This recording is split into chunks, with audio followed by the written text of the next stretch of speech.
So this is a moment to talk about healthcare. More money is being spent on healthcare than ever before. It's not enough. We're in a nursing school right now where enrollment is up. It's still not enough. If you had one thing that you wanted the politicians to understand about what has to happen in healthcare right now, what would it be, Sarah? Well, Adrienne, I would say this. I need to have a visibility cloak. Caregivers need to be seen, they need to be heard, they need to be respected, and they need to be a vital part of the healthcare team, included.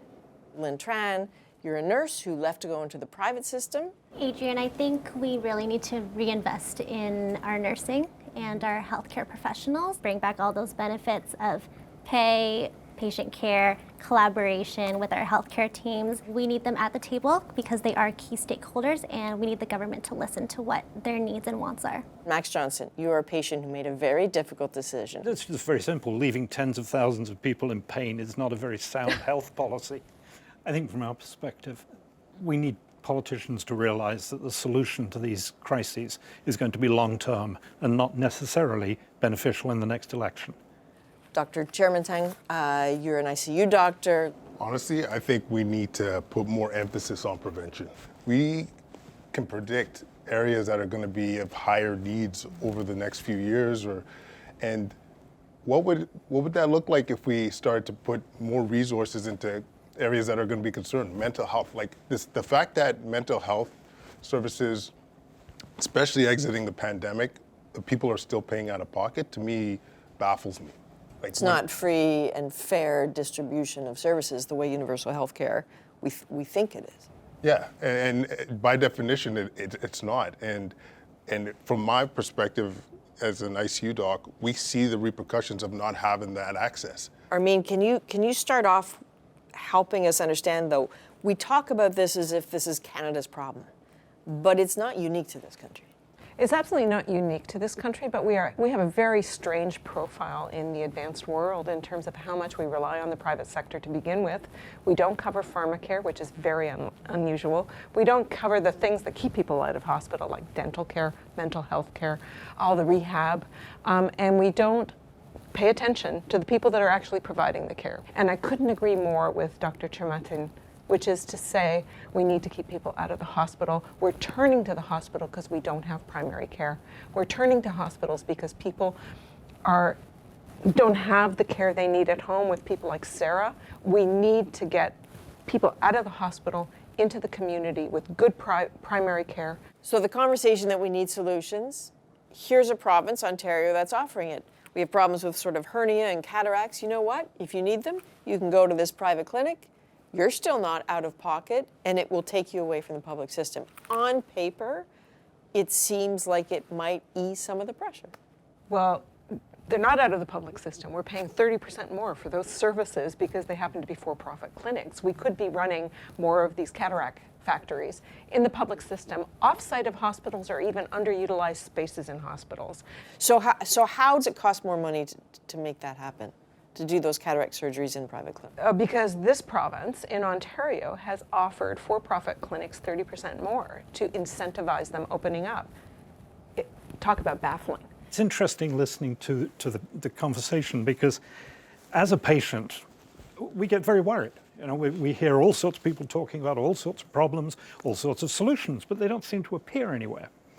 And the principle of a funded universal healthcare program, I think, is one that almost everybody in the country would agree with. But let me tell you that abject pain trumps ideology every day of the week. Mm-hmm. I ended up going to Lithuania to have a knee replacement. Mm-hmm. And I did it because there was a 2-year waiting list in Winnipeg. It was painful to walk, painful to sit. I couldn't work. 6 weeks later, I'm back from Lithuania. 9 weeks later, I'm economically active again. I probably paid more in income taxes in the 2 years that I otherwise would have been sitting in a wheelchair. I fully understand why, for an individual, the idea that there is a solution I can pay for is extremely attractive. The problem is they pay for this care with the people that are leaving the public system. The public system keeps getting worse. So the people that don't have the money are getting continually inferior care. And it's like so many things in the economy. What's good for the individual is suicide for the system.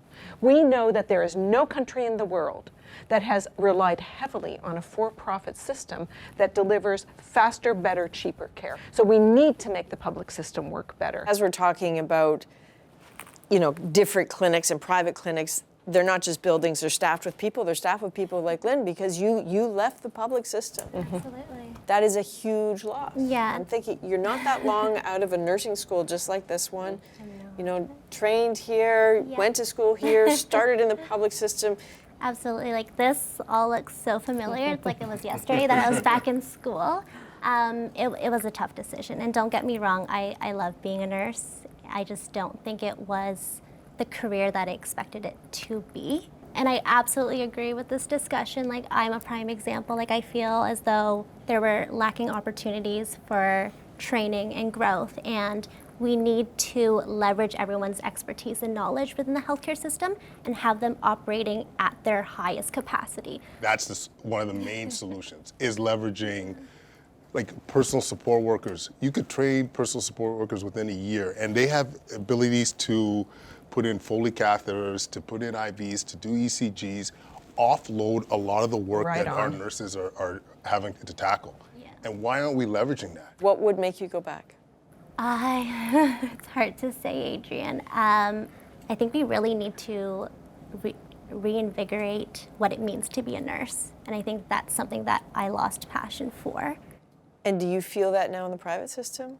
I do. I think there are things that I really value in a career. And I value that flexibility, that work-life balance, and actually being compensated for the work that I'm doing. That doesn't seem like an unreasonable ask. It's completely reasonable, and it is insane that we have undervalued the work of people like Lynn in the public system by holding their wages in a province like Ontario at a 1% increase in the middle of a pandemic, in the middle of a massive labor shortage, preventing these people from taking vacations when they're burnt out, and then wondering why do we need to turn to staffing agencies and pay 30, 40, 50% more. But you can have a for-profit system for the people that can afford to pay if it's on top of a functional public system.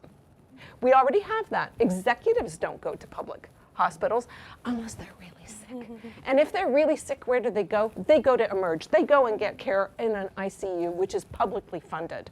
And we are letting the public system decline. And you need to support these doctors and these nurses with nursing assistants, medical scribes, all the things that these people that have got the most public training to do their job properly. We're not doing any of it. And honestly, I'll speak personally. I could see way more patients if it wasn't for some of the paperwork. I could see way. You need I would a medical honestly, scribe. We You did a need a show on that medical actually. scribe. I love the idea of a medical scribe. And If add the the systems- caregiver in that circle. 100%. Because we are of equal value, we're treated like we're an inconvenience. I come to say, oh my God, my husband's, he's having a seizure, I think. And they're like, unless it's a doctor who sees it or a nurse who sees it, it's like it didn't happen. And your story is a double whammy of a story because you left the public system as a social worker to become a caregiver. It was unbearable. I couldn't do it. I'm very lucky. I have 3 hours of care right now, and I do the rest. And is the 3 hours care public, or do you have to pay for that yourself? I do not have to pay for it. There are supports that I would love to have, and I actually would even pay for some of them because I'm so desperate to have them, but they don't even exist. So this is a great example of where investment in prevention could have so much impact.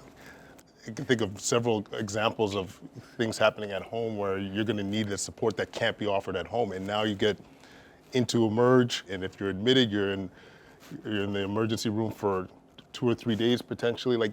This is where it falls apart.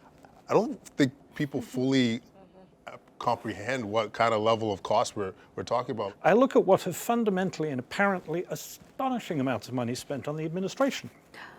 I look at the 4 Atlantic provinces, Manitoba, Saskatchewan, and the 3 territories. We maintain 9 health authorities for under 5 million people. 1 out of every 500,000 people is a health minister. It's absolutely astonishing. There seems to be virtually no collaboration, no cooperation between various health ministries. The amount of inefficiencies in the healthcare system is out of control. Is it because of the staffing issues? Don't get me started. So like patients coming from a different jurisdiction that doesn't have, we don't have access to their chart or their diagnostic imaging.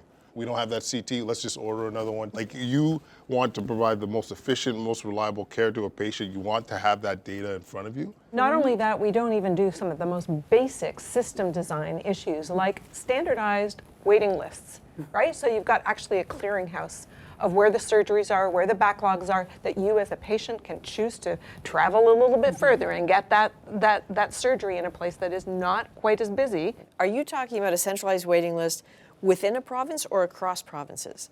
Anywhere, thank you. We don't have it in Ontario. We don't have it across. We don't even measure how many nurses are working in hospitals across the country.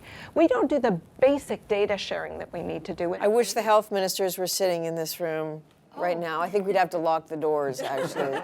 But they aren't, but they are listening. I mean, it's not so much about private and public, it's about sitting there and thinking in 10 years' time, when I will be 10 years older and presumably disintegrate a little bit, will there be a health system? To a point, I don't really care who delivers it. Armin, Max, Lynn, Dr. Turmentang, Sarah, thank you very, very much. We appreciate your time, everybody. Thank you. Thank you. Thank you. Thank you.